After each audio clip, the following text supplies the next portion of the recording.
What's poppin', y'all? Since being booted off of Hot 97, off the radio station, after doing so much time over there, Ebro and Rosenberg, they decided to come for the head top of Charlemagne. Charlemagne being somebody that immediately after these guys got fired, and they were talking about like, yo, you know, the radio game's getting shaken up. Yeah, it is getting shaken up, but Charlemagne gets a $200 million deal to continue with iHeart. Now, iHeart owns The Breakfast Club, and iHeart owns a lot of stuff, but iHeart also got a deal from Netflix for like $1 billion or something like that. And then within this $200 million, Charlemagne made it clear, he's like, yo, I'm not getting that $200 million. By the way, guys, it includes him bringing a lot of shows from his Black Effect network to the platform. And this is a huge deal for Charlemagne, but instead of showing love, maybe appreciation for a guy that's at the forefront showing what's possible, no, they decide to hate on their rival. And I'm gonna play you guys that clip right now of Ebro just straight up hating. Great timing for us. No, it is. The whole thing is good timing for us. Listen, there were things that Charlemagne was willing to do that I would have never done. Never. And that's how you get to those big bags. Because I don't to have the people like the iHearts of the world want to hand you this much money. But it's the same with Stephen A. Smith, though. When Disney wants to give you money like that, you got to do a dance I ain't willing to do.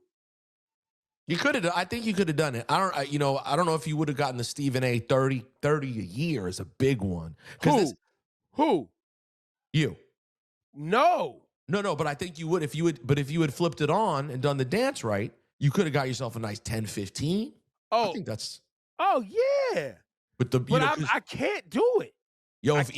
Ebro, you should have been at Turning Point USA this weekend. This could have been you. Nah, son, it crossed my mind. You could have been lit.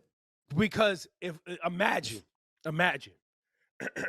if I start sitting down with the, give me a name. Candace. Oh. Ben Shapiro. Hey, come on. Tucker Carlson. Oh, come on. I mean, you really go all the way to Nick Fuentes. I mean, me and Nick would get it popping. I mean, well, you guys could find some common ground. It's all about finding common ground. Common ground would we find? Listen, I'm sure you guys could find the same person you don't like here or there. Have yourself a little chit chat. Well, apparently, me and Nick agree on Israel. Now this is so funny because they're talking about, Charlemagne was what he was willing to do, I would have never done. And when we start to get into these moral situations, and he's throwing in Stephen A. Smith, what I believe that he's alluding to is that, hey, these guys are saying things that they don't believe and supporting things that they don't support, or staying quiet on things that I could never do. Because it seems like he's trying to make it, like, for example, Stephen A. Smith, he said a bunch of stuff that people didn't like. I think about like either LeBron, just people that speak out against a job and maybe get fired, or a company like holds back their pay or suspends them. And people don't like a lot of Stephen A. Smith's opinions, politically or otherwise, even though he doesn't really speak too much on politics. But that isn't his company telling him to hold those opinions. That's Stephen A. Smith holding those opinions, and it goes well with the company. It's the same thing with Charlemagne. Like, for instance, like he's talking about this stuff getting right wing or whatever. Charlemagne is very left wing, and he's succeeding. So where does that conflict? Now, he could talk about, because later on, several minutes after this actually, so not later on, they talk about the situation, like the plan after they level out Gaza, and he speaks against that. That's something that both Rosenberg and Ebro are doing. So maybe Ebro is saying, oh, Charlemagne, while he is left wing, he's not, anti-Israel, or he doesn't speak on that. And I can understand that, but I don't think it's Charlemagne's responsibility. Like, if people want to grill DJ Khaled for not speaking on that, okay, that's one thing. But to grill Charlemagne, why? And then when you go and turn it up to Apple, it's like, if we're talking about corporations that are doing they're morally gray, to say the least. Like, dog, Apple, the production of Apple products, the factories, all this other stuff. Like, you could make the argument of like, yo, you're working for a company for many, many years that is doing heinous things, or accused of doing heinous things. Now, do I knock... Now, am I knocking Ebro for taking that job? No, because I understand it's bigger than that. I mean, we're all using an iPhone anyway. So like, what are we doing here? Now, using the product versus working for the company. Yeah, sure, you can make that whole argument. But I think this was an opportunity to really shine a light on Charlemagne, because Charlemagne, yeah, he's done things that Ebro wasn't willing to do, aka putting people on. Now, I won't throw that on Rosenberg, because Rosenberg, of the three of Ebro, Laura, Styles, and Rosenberg has done a lot to put on as many artists as possible. Now, Ebro has shouted out a couple artists here and there, but when it comes to a diversity of music, Rosenberg has used the platform that he had to put on a lot of people. So I cannot take that away from Rosenberg. Ebro, however, and when we're talking about broadcasters, that's another thing. I remember even Academics talks about Ebro was dubbing him when he was trying to get an interview, and that's because he was trying to get one with Charlemagne too. Like Charlemagne, he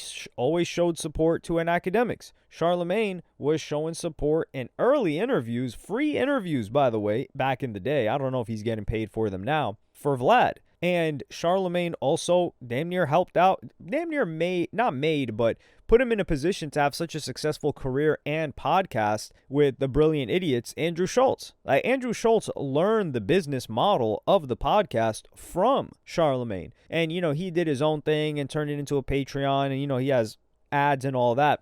But he learned a lot from Charlemagne, and Charlemagne put that guy on.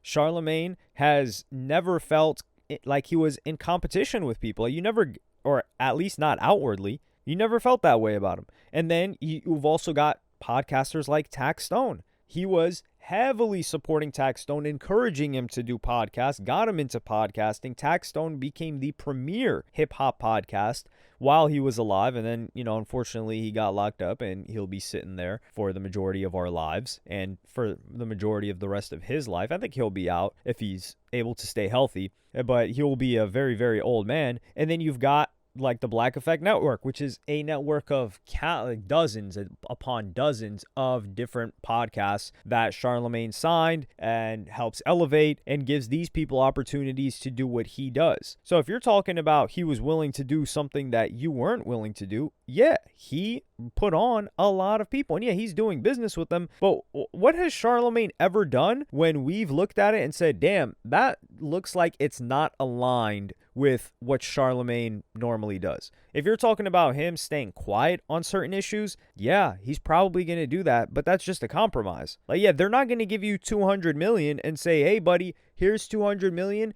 You can do whatever you want, say whatever you want, and yeah, go ahead, have fun with it. That's a charity at that point. And even with a charity, you're talking about like, hey, these are the terms of our charity. This is where we're going to distribute the money, how much of it we're going to distribute, how much, it costs in administrative costs, etc., which, well, at least it should be shown.